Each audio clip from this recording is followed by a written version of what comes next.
tutup mata Anda sejenak, tarik napas yang dalam, rasakan bagaimana berat tubuh Anda perlahan memudar, seolah gravitasi bumi tak lagi mengikat Anda.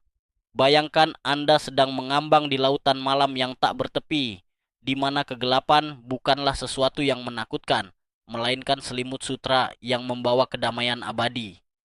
Ruang angkasa seringkali tampak seperti tempat yang sunyi dan dingin.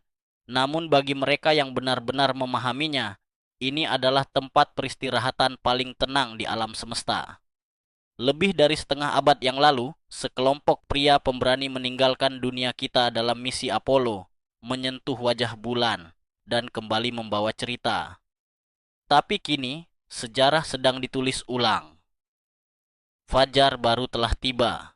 Misi Artemis II bersiap untuk membawa umat manusia kembali ke sana. Namun, perjalanan ini tidak akan sama. Apa yang akan mereka rasakan, apa yang akan mereka lihat, dan apa yang akan mereka dengar adalah sesuatu yang belum pernah dialami oleh pendahulu mereka. Bersiaplah, karena selama beberapa menit ke depan, kita akan melepaskan diri dari hiruk-pikuk bumi. Kita akan menyelami pengalaman sensorik para astronot masa depan. Biarkan pikiran Anda melayang jauh melampaui awan, menuju keheningan bintang-bintang. Untuk memahami kedalaman perjalanan yang akan datang ini, kita harus melihat sejenak ke belakang, ke era di mana manusia pertama kali berani bermimpi melampaui langit biru. Pada akhir tahun 60-an dan awal 70-an, misi Apollo adalah keajaiban dari keberanian murni dan teknologi analog. Para astronot saat itu mengendarai kapsul kecil yang dipenuhi ribuan sakelar mekanis, kabel, dan layar monokrom. Mereka meluncur ke ruang hampa dengan komputer yang kemampuannya jauh lebih kecil dari telepon pintar yang Anda genggam saat ini. Keberhasilan mereka adalah simfoni dari kalkulasi manual dan nyali baja.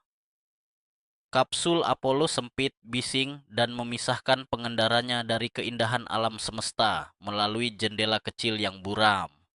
Namun, waktu telah berlalu dan teknologi kita telah berevolusi menjadi sesuatu yang lebih elegan, lebih tenang, dan lebih indah. Artemis II bukanlah sekadar napak tilas. Ini adalah evolusi dari keberadaan manusia.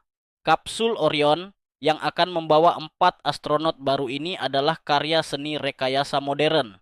Kapal ini dirancang bukan hanya untuk bertahan hidup, tetapi untuk menyatu dengan harmoni kosmos.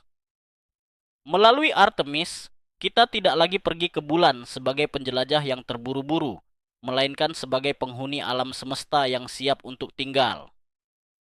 Mari kita telusuri setiap detail pengalaman baru yang menanti mereka.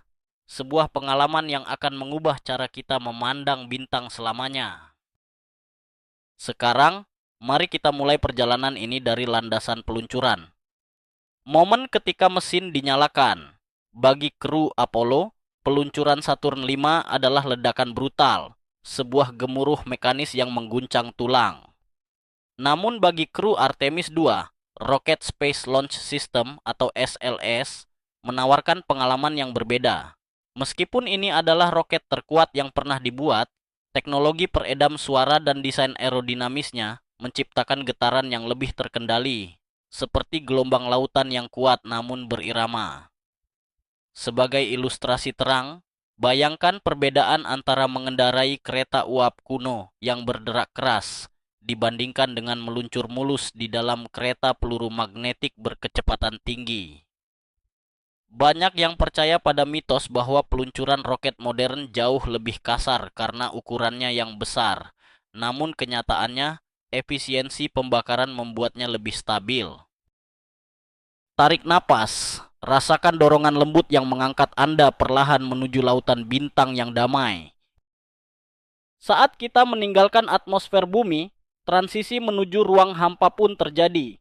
Disinilah letak revolusi berikutnya. Kokpit kaca Orion.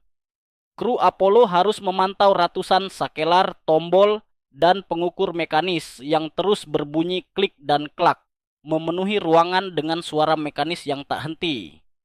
Kru Artemis 2 akan disambut oleh layar sentuh digital yang bersinar lembut dan antarmuka bercahaya yang menenangkan. Bayangkan layar ini sebagai kanvas digital di ruangan yang redup, di mana informasi mengalir seperti cahaya kunang-kunang di malam yang tenang.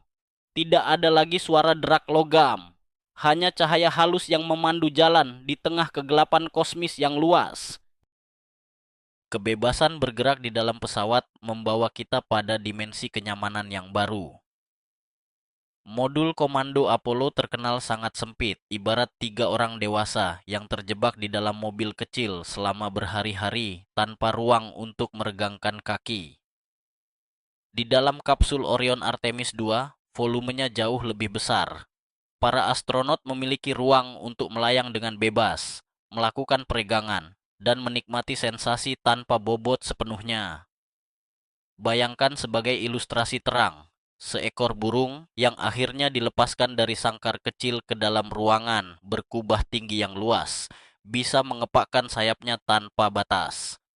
Ruang gerak ini penting bukan hanya untuk fisik, tapi juga memberi ruang bagi pikiran untuk bernapas santai. Mari kita bicarakan tentang pemandangan. Apa yang mereka lihat melalui jendela akan mengubah jiwa mereka selamanya. Jendela kapsul Apollo berukuran kecil dan rentan terhadap goresan atau kekeruhan akibat debu luar angkasa dan proses re-entry. Artemis 2 dilengkapi dengan jendela yang lebih besar, terbuat dari material komposit kaca modern yang memberikan kejernihan visual tanpa celah. Sebagai ilustrasi, ini seperti mengganti televisi tabung lama yang bersemut dengan layar bioskop definisi sangat tinggi. Mereka akan melihat bumi mengecil dengan warna biru laut dan putih awan yang begitu tajam, seolah-olah itu adalah lukisan hiperrealistis. Mitosnya adalah luar angkasa itu gelap gulita, tapi melalui jendela sebening kristal ini, warnanya begitu kaya dan hidup. Dalam keheningan ruang, komunikasi adalah satu-satunya jembatan ke rumah. Astronot Apollo terbiasa dengan suara statis, desisan radio, dan jeda yang mendebarkan saat berbicara dengan Houston. Suara itu berderak membawa kesan jarak yang sangat jauh. Artemis 2, sebaliknya, akan menggunakan sistem komunikasi laser optik. Apa artinya ini? Komunikasi yang jernih, tanpa desis, dan sangat cepat. Bayangkan ilustrasi ini. Anda menelepon orang terkasih di seberang dunia, dan suaranya terdengar seolah mereka sedang berbisik dengan tenang tepat di sebelah telinga Anda. Tidak ada jarak, hanya kedekatan yang menenangkan di tengah dinginnya angkasa. Namun, bukan hanya suara yang dikirim kembali ke bumi. Ini tentang video real time. Kru Apollo hanya bisa mengirimkan video berbutir kasar berwarna hitam putih atau warna yang pudar. Saat Artemis 2 melayang di atas permukaan bulan, mereka akan melakukan streaming video beresolusi 4K kembali ke bumi. Sebagai ilustrasi terang, bayangkan melihat aliran air sungai yang jernih di mana Anda bisa menghitung setiap kerikil di dasarnya. Kita di bumi akan dapat melihat kedalaman kawah bulan dan kilau panel surya pesawat bersama mereka, menciptakan pengalaman meditasi massal bagi seluruh umat manusia secara langsung. Lintasan perjalanan mereka juga menyimpan rahasia tersendiri.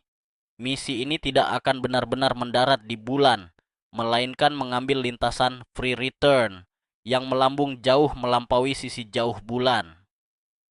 Kru Artemis 2 akan terbang ribuan mil lebih jauh ke ruang angkasa dalam dibandingkan astronot Apollo manapun dalam sejarah.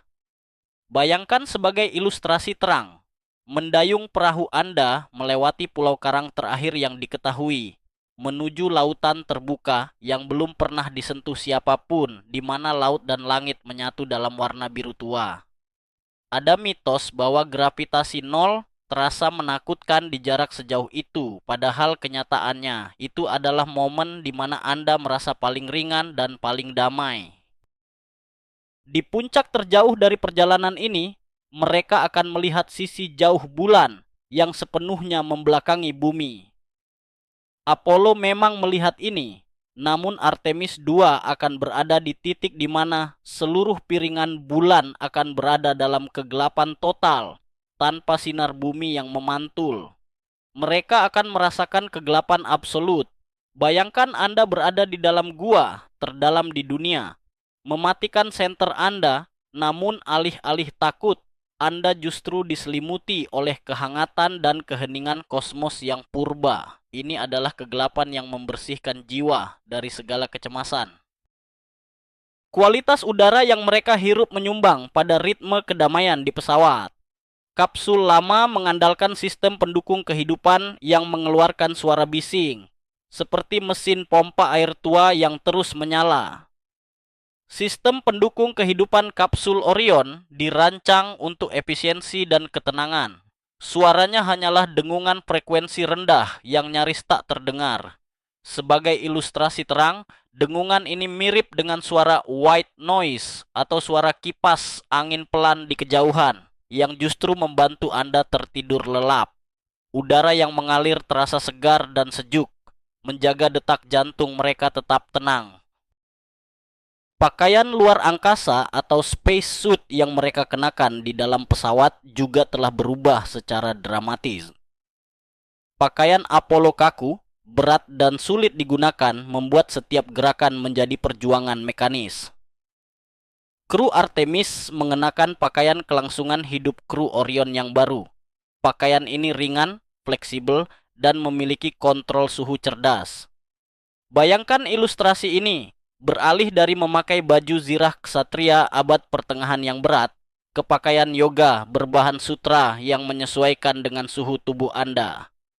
Mitos yang sering beredar adalah astronot selalu merasa gerah di dalam pakaiannya. Tetapi dengan teknologi ini, mereka merasakan kenyamanan seperti berbaring di kasur yang sejuk. Makanan di luar angkasa seringkali dianggap sebagai sesuatu yang hambar. Kru Apollo bertahan dengan pasta dari tabung dan kotak-kotak makanan kering yang dikompresi. Meskipun bergizi, itu bukanlah pengalaman kuliner. Astronot Artemis II akan menikmati menu yang lebih kaya, lebih hangat, dan lebih mendekati masakan di bumi, berkat sistem penghangat makanan yang jauh lebih canggih. Sebagai ilustrasi terang, bayangkan memakan sepotong pai hangat favorit Anda di malam musim dingin, tepat ketika Anda sedang memandangi bintang. Aroma makanan ini akan mengisi kapsul Orion, memberikan rasa betah dan nyaman, mengusir rasa rindu akan rumah. Bagaimana dengan waktu tidur mereka? Tidur di luar angkasa selalu menjadi tantangan karena tidak adanya orientasi atas dan bawah. Dalam Apollo, astronot seringkali tidur melayang sambil diikat sembarangan di bawah kursi. Modul Orion memiliki sistem zona tidur khusus dengan kantong tidur empuk yang meredam radiasi dan menjaga kehangatan. Bayangkan sebagai ilustrasi terang, tidur di dalam kepompong ulat sutra yang lembut, terombang-ambing dengan sangat pelan di atas angin sepoi-sepoi, sementara sistem menjaga Anda dari bahaya apapun. Ini adalah relaksasi mendalam di mana gravitasi tidak lagi membebani tulang dan otot Anda. Salah satu hal yang paling indah dari Artemis II adalah siapa yang ada di dalam pesawat tersebut. Apollo secara eksklusif diterbangkan oleh pria. Artemis II akan membawa wanita pertama dan orang kulit berwarna pertama ke ruang angkasa dalam. Ini bukan sekadar fakta sejarah, ini membawa perspektif psikologis dan emosional baru ke dalam kapsul. Bayangkan sebuah paduan suara. Alih-alih hanya satu jenis suara, kini kita memiliki harmoni vokal yang beragam, menciptakan lagu yang lebih kaya dan lebih mendalam tentang pengalaman manusia.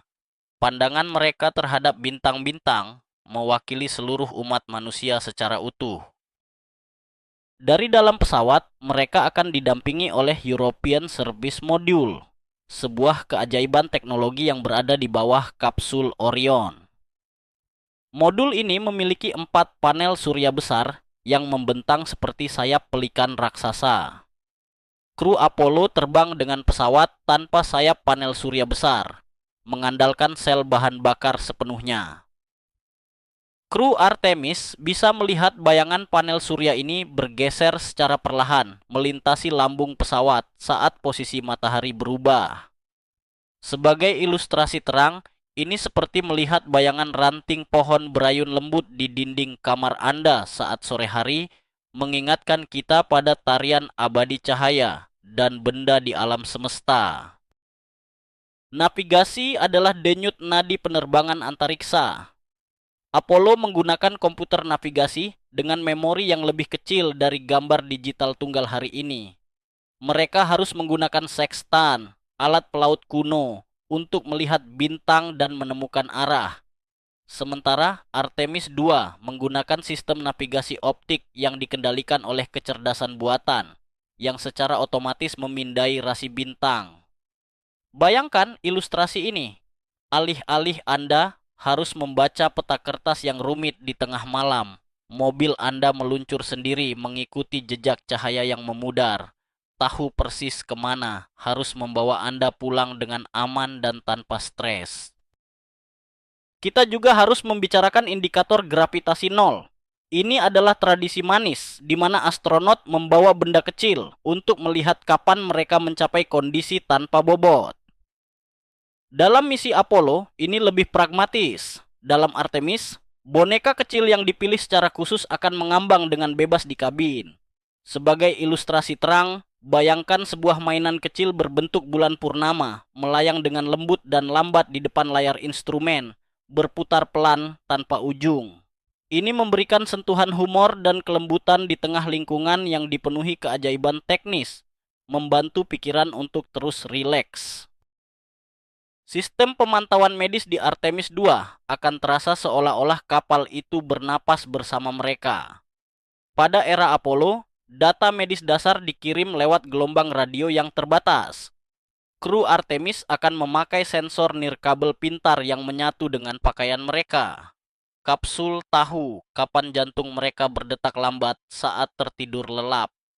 Bayangkan sebagai ilustrasi terang, seorang ibu yang secara intuitif tahu bahwa bayinya sedang bermimpi indah hanya dari ritme napasnya. Pesawat ruang angkasa ini bukan hanya mesin, ia adalah entitas yang merawat penghuninya dengan penuh kasih sayang, menghilangkan semua mitos bahwa teknologi ruang angkasa itu dingin dan tak berperasaan. Di tengah perjalanan yang senyap itu, radiasi seringkali dianggap sebagai ancaman tak kasat mata. Memang benar, di luar sabuk Van Allen, radiasi lebih tinggi. Kru Apollo mengandalkan struktur lambung kapsul saja. Namun Orion memiliki tempat perlindungan badai di dalamnya. Jika ada jilatan api matahari, kru akan berlindung di pusat kapsul yang tebal. Bayangkan ini seperti duduk di dekat perapian di dalam kabin kayu yang tebal saat badai salju berhembus di luar.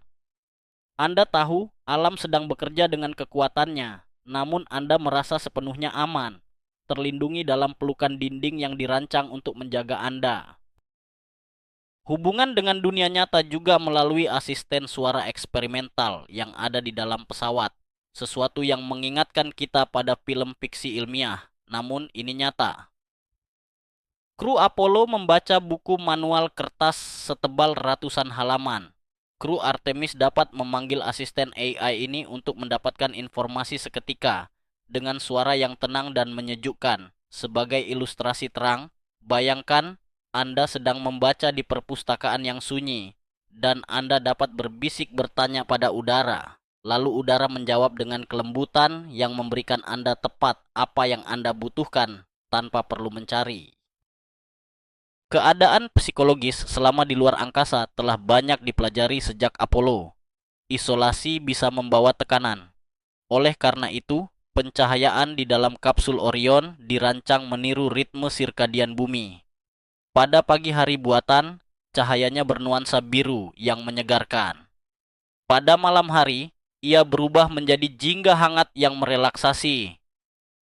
Bayangkan sebagai ilustrasi terang, duduk di pantai, melihat matahari terbenam yang perlahan meredup, memberi isyarat pada tubuh Anda bahwa sudah waktunya melepaskan lelah. Sistem ini mencegah kebingungan waktu di tempat di mana matahari bisa bersinar terus-menerus selama berhari-hari. Pernahkah Anda membayangkan bagaimana air bekerja dalam keheningan tanpa bobot? Sistem air di Artemis II menggunakan teknologi filtrasi dan penyaluran yang lebih higienis dan tak tumpah dibandingkan sistem katup manual di masa lalu yang kadang bocor. Saat seorang astronot minum, air membentuk bola kristal yang melayang dengan lembut. Bayangkan mengamati tetesan embun yang menggantung di ujung daun di pagi yang berkabut, begitu murni dan bulat sempurna. Mengamati bola air ini melayang merupakan bentuk meditasi visual yang ampuh untuk menenangkan saraf dan menyeimbangkan pikiran.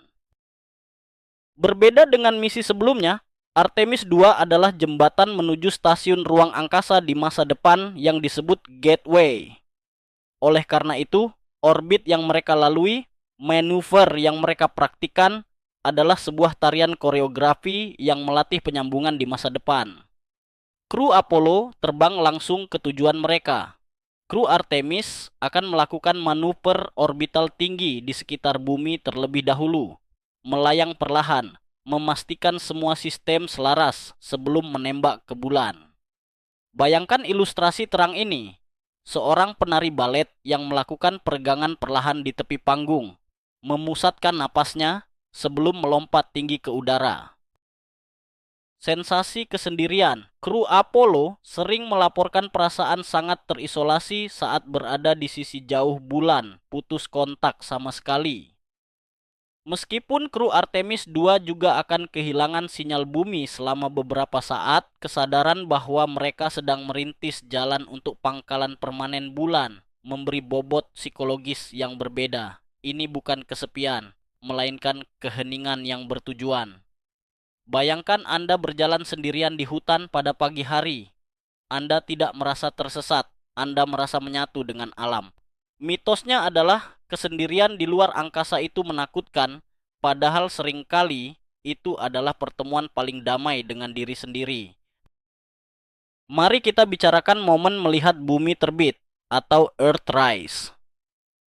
Kru Apollo terkejut saat pertama kali melihatnya, buru-buru mencari kamera. Kru Artemis II telah merencanakan momen ini dengan kamera panorama di setiap sudut. Mereka akan menyaksikannya secara langsung di layar besar dan di jendela.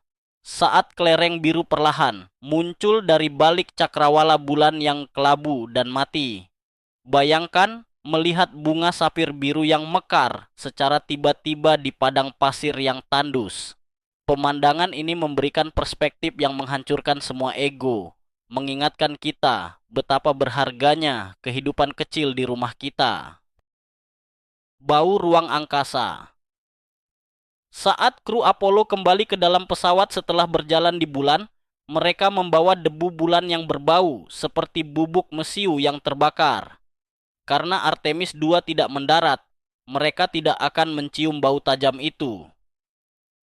Sebagai gantinya, sistem sirkulasi udara yang canggih menjaga interior Orion tetap beraroma bersih dan netral, bebas dari bau logam tua dan keringat yang menjadi ciri khas kapsul era 60-an. Ilustrasinya seperti berjalan ke dalam ruangan bersih berpakaian putih di rumah sakit yang sangat modern. Ada ketenangan dalam kemurnian udara yang Anda tarik ke dalam paru-paru Anda. Menjelang akhir perjalanan, mereka harus kembali ke pelukan bumi. Proses masuk kembali ke atmosfer atau re-entry Apollo adalah terjun langsung menembus panas ekstrim dan mengalami perlambatan yang menghancurkan secara konstan. Kapsul Orion menggunakan teknik inovatif yang disebut skip re-entry. Kapal akan memantul di atmosfer bagian atas bumi seperti batu tipis yang dilemparkan ke atas permukaan danau yang tenang. Ilustrasi terang ini sangat akurat. Batu itu melompat, meredakan panasnya, terbang sejenak, lalu masuk kembali dengan perlambatan yang jauh lebih halus dan damai. Saat manuver melompat ini terjadi, astronot akan mengalami fluktuasi gravitasi buatan yang unik. Mereka akan merasa berat saat kapal menekan atmosfer, lalu tiba-tiba merasa ringan kembali saat kapal melambung keluar, sebelum akhirnya turun secara perlahan.